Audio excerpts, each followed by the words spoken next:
Is your voice, your vote, and 7 News is on your side with team coverage of tonight's critical ABC News presidential debate. National correspondent Matt Galka has highlights, and 7 News' Christian Flores is live with reaction from voters. This is the first and potentially the only time that Vice President Kamala Harris and former President Donald Trump will square off on stage. In fact, this was the first time they'd even met in person. Matt Galka now with what happened. Kamala Harris. Trump and Harris talking about the economy right off the bat. We have inflation like very few people have ever seen before. Donald Trump left us the worst unemployment since the Great Depression. What we have done is clean up Donald Trump's mess. Trump quickly pivoted to the border and crime.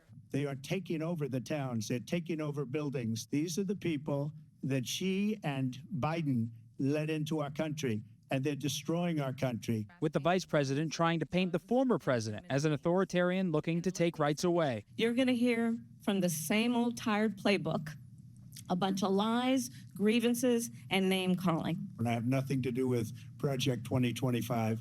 That's out there. I haven't read it. I don't want to read it.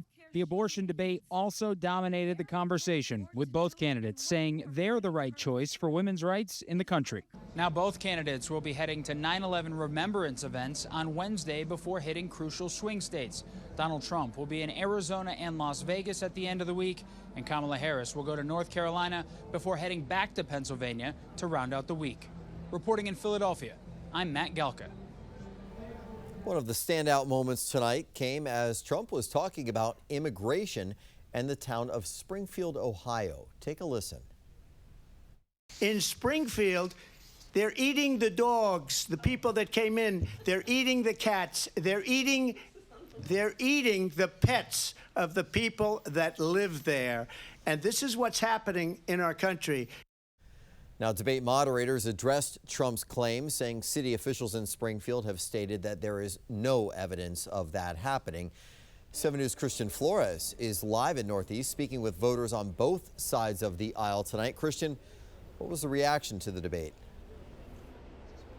Well, we went to watch parties hosted by both political parties, and both sides came away feeling a lot more confident in their candidates. Now, with tonight, the main thing that we had to watch for was reaction for whatever claims were made by both candidates. And as you know, here in D.C., these debate watch parties are the hottest ticket in town, almost like a sporting event.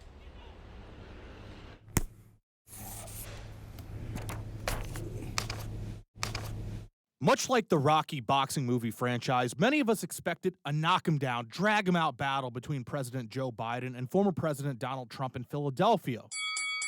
However,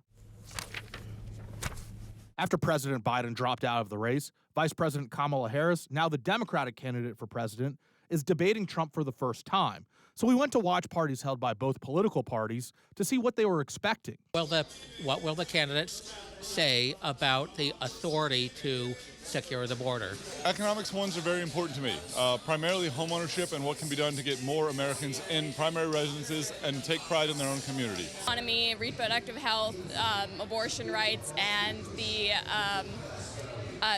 Israel-Hamas conflict.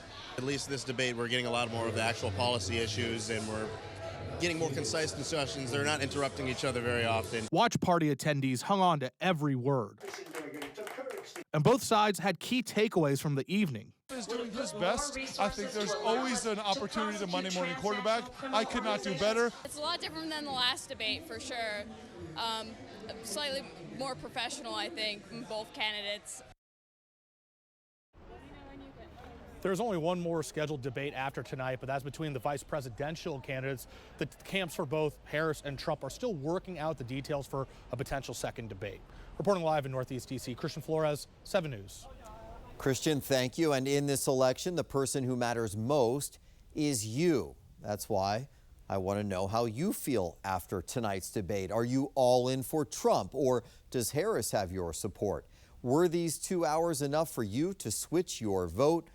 Or maybe you still don't like either candidate. Go to my X account, @ScottThuman, and let me know in this poll. Right now, about 52% are siding with Harris. Now, as Matt mentioned earlier, tomorrow, both Harris and Trump will visit sites of the 9/11 terror attacks to mark 23 years since this tragedy. Harris and President Biden will stop at Ground Zero in New York. They'll also visit the Pentagon and the Flight 93 Memorial near Shanksville, Pennsylvania. Trump is also heading to New York and Shanksville. We'll have more details on ceremonies happening tomorrow all around the country and specifically our area coming up.